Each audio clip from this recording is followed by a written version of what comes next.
right, High Rollers, he is back again, the one and only, the very controversial OCHE Balboa, the Rocky of darts. Not sure why he's so controversial. I like him. Yes, his social media posts can be a bit, shall we say, objectionable sometimes. I certainly appreciate him for what he is, a darts fan with a voice, a guy who likes to share his views, and a guy who speaks from the heart. Big fan of the game, too. OCHE, welcome back, man. Thanks for being our high roller today. It's great. Thank you for having me on. Thank you very much. We just had Jeff Smith on yesterday as part of our Maple Casino Twitter takeover. He's sounding confident. He has Keenbarry in the first round. How do you reckon he'll fare, not only in his opener against the Irishman, but perhaps beyond that? Does he have a chance to go deep and, dare I say, even win this thing? I don't think he'll win it, but he's got every chance with his vast experience that he can have a good run. Against Keenbarry first round, this tough match. It's one of the toughest matches you could possibly have. But he's been playing well all season, all year, really. And, that if he wins that one, he could go on and run. He won't win it, but he can get to the last 16, I think. Now, explain that to me. Keenbarry, you say it's perhaps the toughest match he could face in round one. I know he's a tough player, very talented, very quick. He's got some big titles under his belt, but so young. Why do you say that, the toughest challenge in round one? He's an up-and-coming player, as you know, BDO World Youth Champion. He's really highly rated. He's done well on the development tour, he's done well on the Challenge Tour, and he'll be a thorn in many of the Pro Tour qualifiers fresh. So that's why I think he's one of the toughest draws you could possibly have, really, in the first round, especially. All right, let's talk about the other Canadian, Matt Campbell, the Ginger Ninja. He's in tough as well. He's got a tough draw. His first round opponent is Scotty Too Hottie Scott Waits, a two-time world champion. And there's something about Waits that fascinates me. I don't really know much about him, but he seems like he's a different kind of cat. But when the pressure's on, he seems to rise to the occasion. Yeah. Waits has got vast amounts of experience, and his first year in the PDC has been okay. And that's probably the best I can go for, because he could have done a lot better. I mean, he should have qualified for the European Championships. He should have beaten Astor at the Players' Championships. And he's got vast experience. For Matt Campbell, it's going to be tough, because Matt Campbell hasn't had that vast experience overseas. He's played well on the CDC tour, but it'll be tough. But again, these players come over here and they've got nothing to lose, so who knows? Yeah, it's going to be a very interesting first round. It always is. So many players converge on London, England for this big showcase event. It's the big one, and you never know what happens. And there always seems to be a story or two that emerge. Some guy that you don't expect goes deep. Yeah. Because you look at the qualifiers this year, I'm not sure if there's going to be somebody that will go deep that we don't know much about already. So it's going to be one of those, I think, this year where there'll be some shocks, but not big shocks. I think the big guns will be largely untroubled until quarters, semis, whatever. I'm not expecting a magical run like Kirk Shepherd did, and like Andy Hamilton did a few years later, and things like that. I'm not expecting that at all this year. So we're just a few days away, a few days until Dartsmas, as they say. I can't wait to watch, man. There will be fans this year. Perhaps not the same pomp and pageantry, but fans nonetheless. So let me ask you this. With the small crowd, those shout-outs, those individual shout-outs become more distracting.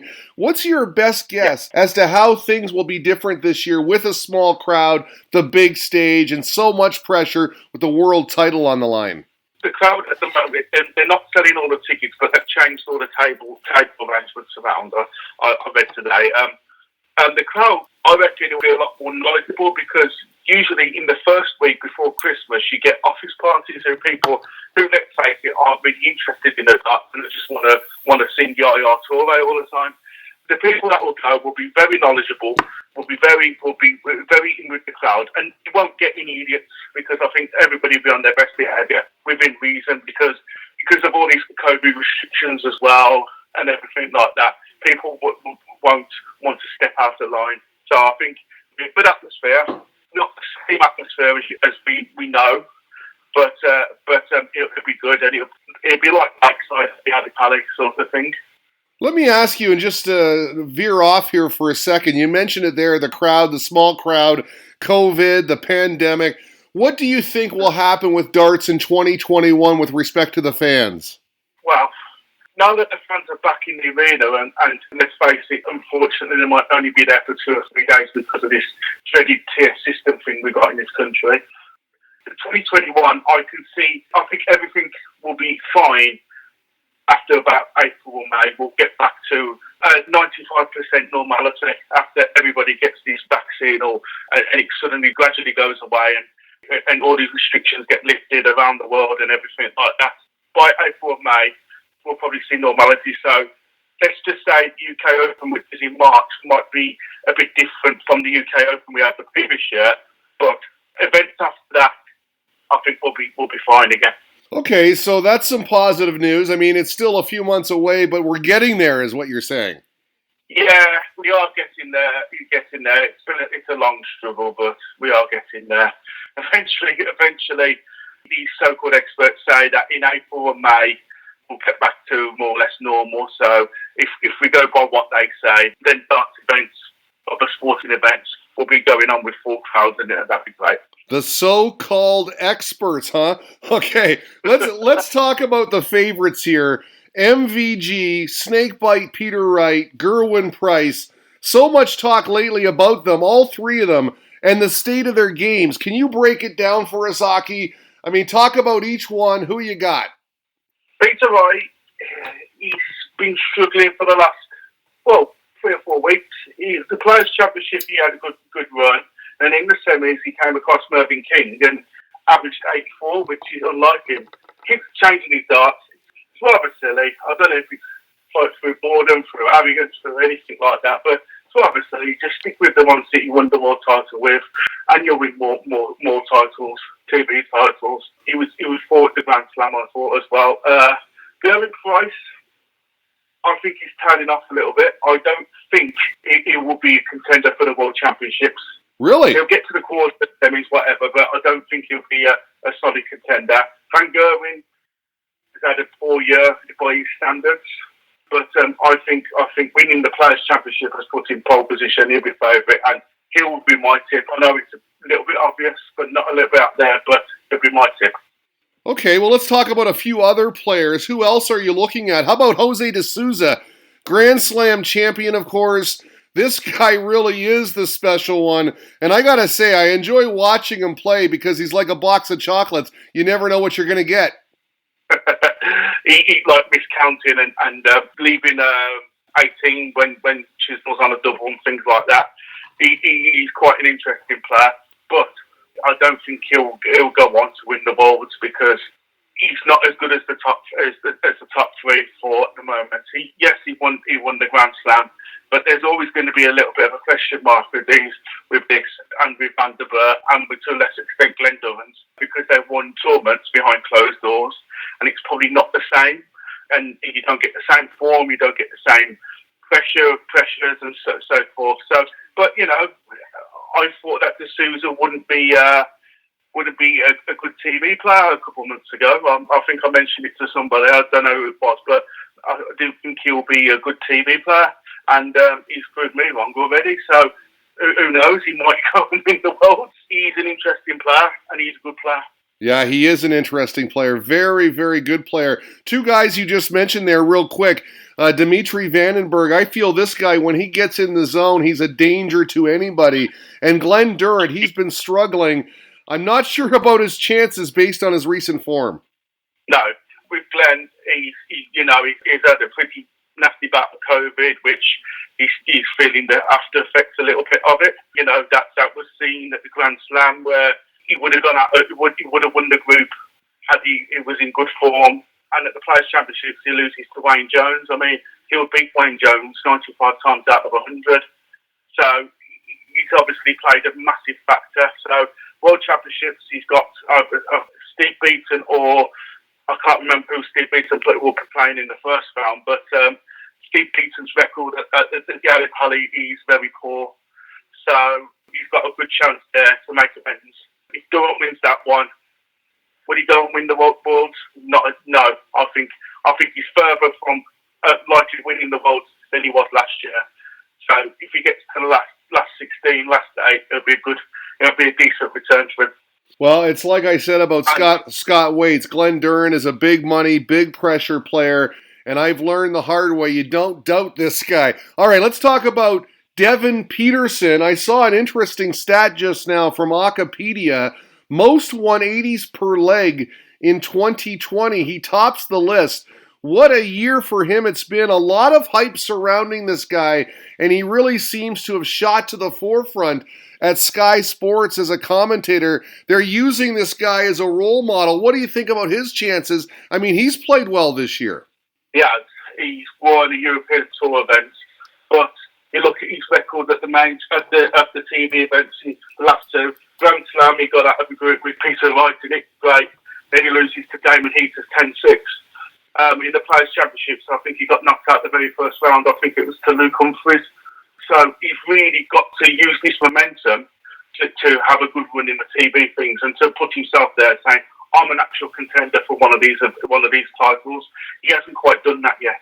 So the jury's still out whether he's going to be another Ian White who just doesn't get there, or whether he will level off. And we've had this good year from Devon Petersen, and now he's amongst the nearly men.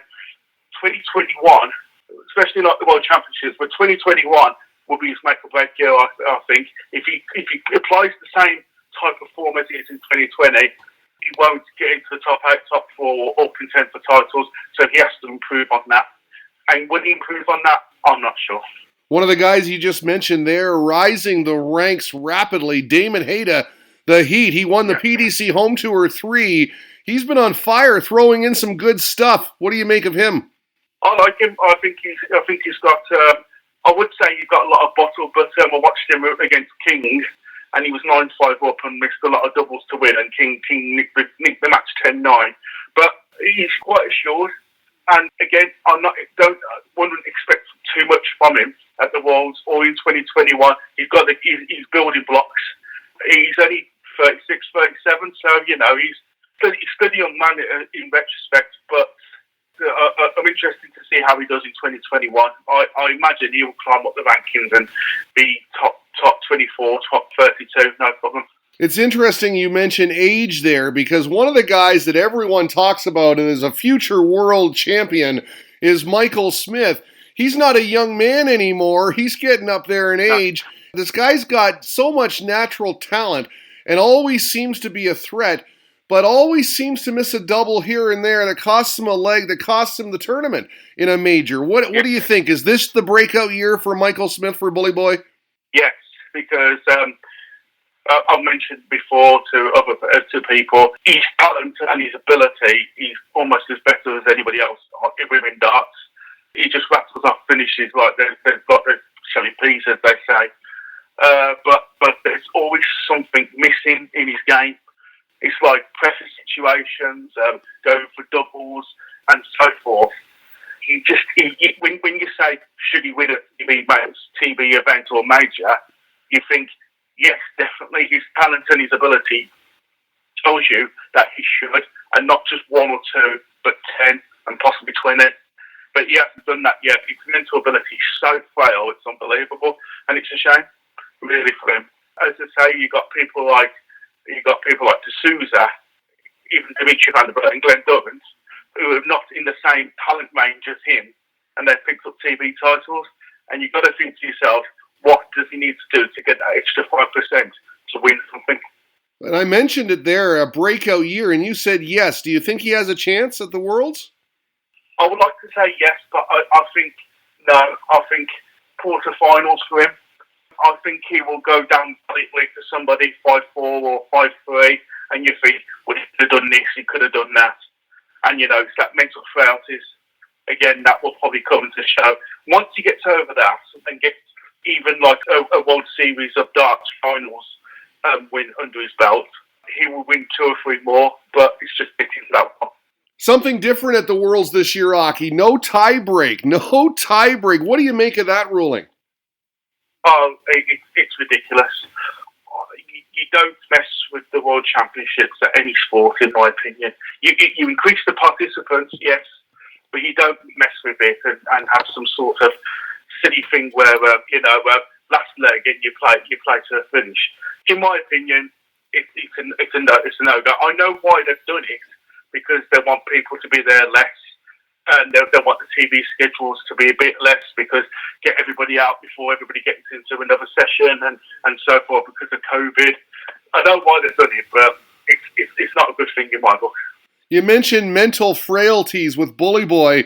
One guy who seemed to have some trouble this year in that regard is Michael van Gerwen. But recently, back in the winners column now, he beat Mervyn King to win the Players. I missed that event, Ochy. I was away for Saturday and Sunday, but I did watch the final a few days later. Good final. Merv gave it a go there. He did. Merv played really, really well. And I mentioned to a couple of people that I fancy Merv going for a good run in the Players, but I forgot to back him each way. Again, Mervyn King is a bit like a Michael Smith in the PDC. I think that's his 10th final in the PDC, but he can't quite get over the line. So there was something there as well. And he played well in the final, but he was always playing well as a valiant runner-up rather than he's somebody that could win this. Van Gerwen was not in control, but you knew he was going to win it. There's still life in the old dog yet. You gotta love King. He is the king of memeable moments, memes, because he gives those facial expressions, especially when MVG is celebrating so hard. But let's talk about Mighty Mike. You talked about him earlier. That win at the Players has got to set him up to be the favorite and to go in with a lot of confidence. Absolutely. He's just what he needed, really, and it's a warning to everybody else, because a lot of people around forums, around Twitter, have written him off saying he's no longer the world number one. But the last World Players Championship, he proved that he was world number one. I mean, he got some good averages again, and he's still not the Michael van Gerwen we know from 2016, 2017, where he was virtually unbeatable. But he would be favourite to win the World Championships, in my opinion. Q School news, the PDC Qualifying School will be held in 2 stages next year. Events in January, Milton Keynes, and also in Leverkusen. Good idea, right? I mean, it spreads it out. More players have the ability to go, and I think you're going to get a better quality winner as a result. You? I agree. I think it's a long time coming. Obviously, I know what they've done it for, to minimise people being there and so forth. But it's a long time coming, because you get silly wonders like Keith Carter, who turns up, gets a 46 average and boasts about it on Facebook. You got people like that, and then you get genuine people who've got a chance but have 4 horrible draws and they don't get further. This eliminates everything else, and you get rid of the rubbish more or less straight away. So people could play against people that are much, much worse than them. You get into the next stage. I think it's a good idea, and having 128 players at Q School for 4 days in the second phase is really good, and it will finish quicker, and there'll be a lot more quality matches. Like you get the top cream of the WDF versus the PDC players that didn't get the tour card. So you got like the likes of Thornton and Jan Decker and people like that who haven't got the tour card. Against players of the WDF or youth tour or the Challenge Tour, like the Scott Mitchells, like your Jim Williams, like your Wayne Warrens and Alan Souters and players like that. I think it'd be really good quality, and it'd be like Challenge Tour Deluxe, really. The World Cup of Darts, my man. I was cheering Canada on pretty hard and loud on social media. Matt Campbell was brilliant. Jeff was great. I had visions of us winning the entire thing. England lost in the semis. Wales, your champion. You like this event, right? I do too, but I think it should be all doubles play. I think there's a different kind of pressure when you put 2 partners together with a flag on their back, and it creates some interesting dynamics up there on stage. Forget this single stuff, I say. I absolutely agree. I don't think that single should be involved in the World Cup of Darts at all. And I think it gives a better dynamic when they're all on stage, all playing, and all cheering each other on for their country or whatever. and I think it gives a better dynamic then, because you get like Canada versus, say, Wales, and no disrespect to the Canadian players, but Price is likely to beat Matt Campbell 4-1. Then you've got Clayton versus Smith, who Clayton's the favourite, and Clayton beats Smith 4-2, and then that's the tie over, and you just think, what's the point? Have a doubles match, have it a bit longer, like best of 11, best of 13, and that will add more drama to the actual thing. I didn't really think it was that great this year, but again, it's hard when it's behind closed doors. But I think there's the singles event spoiled it, because I think the last 16, I think it was, where there was no double tiebreaker, and you just think, well, it really messes up the event then. I much prefer the doubles. Yeah, me too. Yeah, I think it was the last 16. No doubles whatsoever. And we're like, what is the point of this? I agree with you, sir. All right, big announcement tomorrow, apparently. I'm in the dark about this. Mad Darts, something to do with amateur darts. Tell us about it. I know you're going to be watching this intently. Yeah, it's Mad Darts, which is created by Steve Brown, who's PDC Tour card holder, and he wants to realign the amateur game in some way or fashion. But so he's got a big announcement about 3 or 4 o'clock. He's going to announce it on live stream of YouTube or something like that. Apparently there's going to be changes that will change the dynamic of amateur darts forever. Now, I'm interested and intrigued to know what he wants to do. But also, with the stuff that's been coming out, he's a bit insulting to BDO people that have worked hard in the last 25, 30 years, because he said amateur darts has been indulgent for 30 years, which that's not true, because the BDO has been pretty decent up until the last 10 years, where the bot was setting in, and you had a lot of people underneath that who worked within county darts and within the system who do a lot of good work, and really need to get those people on side if you want to make it work. So I think it was a little bit of an insulting comment. 30 years of basically mediocrity, I think it was. That was not true. So that's cast a shadow over the announcement, really. But I'm interested to see what it's got. It's got John Goulding doing it. Paul Nicholson, Mark Webster, Chris Mason are going to be involved in it as well. So he's got them on board. So it's interesting to see what comes out of it. I think we both can agree that amateur darts is vital. I mean, you see the averages, the standard nowadays. It's all because of the amateur game. So many players getting involved, having goals to shoot for, and then eventually, with that hard work and practice, making the big time, some of them. Yeah, now the BDO's gone. We've now got an alignment of the game, every sport, where you go from amateur to professional through different systems. And this is the right way. So you come in, you're playing the county darts, you play Super League, you go into this Mad Darts, whatever that is, then you've got the big events in the WDF, then you think, well, I'm actually got a good game, I want to go to PDC Q Score, go to Q Score. If you get a card or not, you go to the Challenge Tour, you go back to the WDF as well.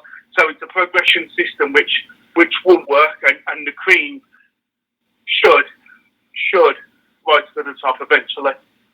So the top echelons of the WDF should really get PPC Tour cards. It doesn't quite work out that way, because Q Score before this one coming up, it's been a lot of it. So it doesn't quite matter like that, because I think the more emphasis should be put on the Challenge Tour, because the Challenge Tour is a lot better than 4 days of Q Score. So the whole thing, amateur darts, is sort of vital, and it's needed, and it's only right that people are going to be looking after it now with more depth and an alignment with the PDC when they do professional darts, and it's good for the game. Lastly, my friend, last time you were on, you were banned from Twitter, but I know you're still busy on Facebook and also with OCHE's blog. Tell me about the blog, and then tell me about Twitter. Are you back yet? What's going on, man? Well, I've got an account on Twitter, which I'm, semi into at the moment, because the dreaded phone thing might come up at any moment. The blog was just my thoughts about different things. Once I get Twitter up and running, the blog goes, because I don't like writing blogs, but I just wanted to write something out there so people can see. So yeah, Facebook, I'm on Facebook. I don't do much Parler anymore. because that's what it is. So yeah, hopefully, fingers crossed, I'll be around during the Worlds. That's awesome to hear, man, because you're an influence on Twitter for sure, and I was a big fan. Always will be. I do appreciate your time. OCHE Balboa, the Rocky of darts, thank you so much, my man. Really enjoy the World Championships. I know you will. Yeah, well, it'll be interesting this year with the crowd element and everything, but yeah, let's see how it goes.